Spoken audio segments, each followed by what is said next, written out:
சரித்திரத்தை மீறியது மனித சக்தி. நாசாவை அதிர வைத்த சந்திரயான். இந்திய விண்வெளி ஆராய்ச்சி மையம் நடத்திய ஆய்வில் நிலவின் துருவ பள்ளங்களில் நீர் பனிக்கட்டிகள் இருப்பதற்கான ஆதாரங்களை கண்டுபிடித்திருக்காங்க. இஸ்ரோவின் விண்வெளி பயன்பாட்டு மையத்துடன் இணைந்து ஐஐடி கான்பூர், தெற்கு கலிபோர்னியா பல்கலைக்கழகம், ஜெட் ப்ராப்ளஷன் ஆய்வகம் மற்றும் ஐஐடி தன்பாத் ஆராய்ச்சியாளர்கள் இந்த ஆய்வு மேற்கொண்டாங்க. முதல் 2 மீட்டர்களில் இருக்கக்கூடிய துணை மேற்பரப்பு பனியின் அளவு இருப்பது துருவங்களையும் இரு துருவங்களையும் மேற்பரப்பில் இருப்பதை விட 5 முதல் 8 மடங்கு பெரியது அப்படின்னு ஆய்வு தெரிவிக்குது.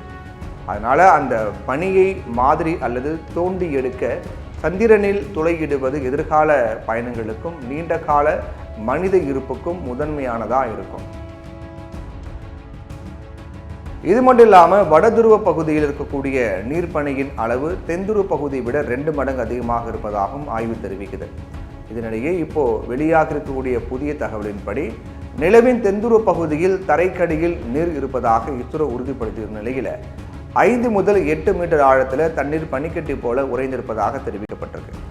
சந்திரயான் 3 அனுப்பிய தகவல்களை வச்சு ஆராய்ச்சி செஞ்சதில் நிலவில் தண்ணீர் இருப்பதற்கான சாத்தியக்கூறு கிடைத்திருக்குதா இஸ்ரோ தெரிவிச்சிருக்காங்க. நிலவின் தென்துருவத்தில் பனிக்கட்டிகள் இருப்பதை விட வடதுருவத்தில் 2 மடங்கு பனி அதிகமாக இருக்கலாம் அப்படின்னு பல மில்லியன் ஆண்டுகளுக்கு முன்பு எரிமலை சீற்றத்தினால் நிலவின் மேற்பரப்பில் நீர் உருவாகி இருக்கலாம் அப்படின்னு விஞ்ஞானிகள் தெரிவிக்கிறாங்க. அடுத்த கட்டமாக சந்திரயான் 4 திட்டத்தில் நிலவின் துருவ பகுதியில் தரையில் துளையிட்டு ஆய்வு செய்ய இஸ்ரோ திட்டமிட்டிருக்கிறதால இது குறித்த உறுதியான தகவல் அப்போது தெரிய வரும் அப்படின்னு ஆய்வாளர்கள் சொல்கிறாங்க. ஏற்கனவே அமெரிக்க விண்வெளி ஆராய்ச்சி மையமான நாசாவில் சந்திரனுக்கும் மனிதனை அனுப்பும் அர்டமிஸ் 1 திட்டத்தின் விண்கலம் கடந்த 2022ஆம் ஆண்டு நவம்பர் மாதம் வெற்றிகரமாக விண்ணில் செலுத்தப்பட்டது. 14 ஆண்டுகளுக்கு முன் வர்ஜீனியா பல்கலைக்கழகத்தில் பட்டம் பெற்ற எத்தியோப்பிய நாட்டைச் சேர்ந்த பெர்ஹானு நிலவில் நீர் இருப்பதை கண்டறிய தீவிர முயற்சி மேற்கொண்ட நாடு விண்கலத்தை வழிநடத்தி வருகிறார் அப்படிங்கிறது குறிப்பிடத்தக்கது. 38 வயதான பெர்ஹானு எத்தியோப்பிய தலைநகர் அடிஸ் அபாவில் வளர்ந்தார்.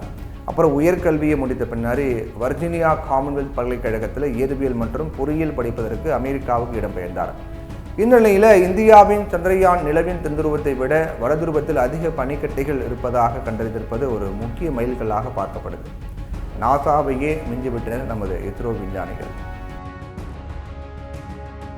நிலவில் தண்ணீரை கண்டறிந்து விட்டாலோ அல்லது அங்கே இருக்கக்கூடிய பனிக்கட்டியை தண்ணீராக மாற்றும் தொழில்நுட்பத்தை கண்டுபிடித்து விட்டாலோ அதனால் நன்மைகள் என்ன அப்படிங்கிற கேள்வி எழும். நிலவில் இருக்கக்கூடிய தண்ணீரை ராக்கெட் எரிபொருளாக பயன்படுத்தலாம். இதன் மூலமாக விண்வெளி பயணத்திற்கு நிலவு ஒரு தளமாக விளங்க முடியும். இதனால் நமது கிரகத்தின் புவியீர்ப்பு விசையை கடக்க தேவையான பெரிய ராக்கெட்டுகளின் தேவையை குறைக்க முடியும். சந்திரனை தொட்டது இன்று மனித சக்தி, சரித்திரத்தை மீறியது மனித சக்தி, இந்திரன்தான் விண்ணாட்டின் அரசன் என்ற இலக்கணத்தை திருத்தியது மனித சக்தி என்கிற பட்டுக்கோட்டையாரின் பாடல் வரிகள் தான் நினைவுக்கு வருது.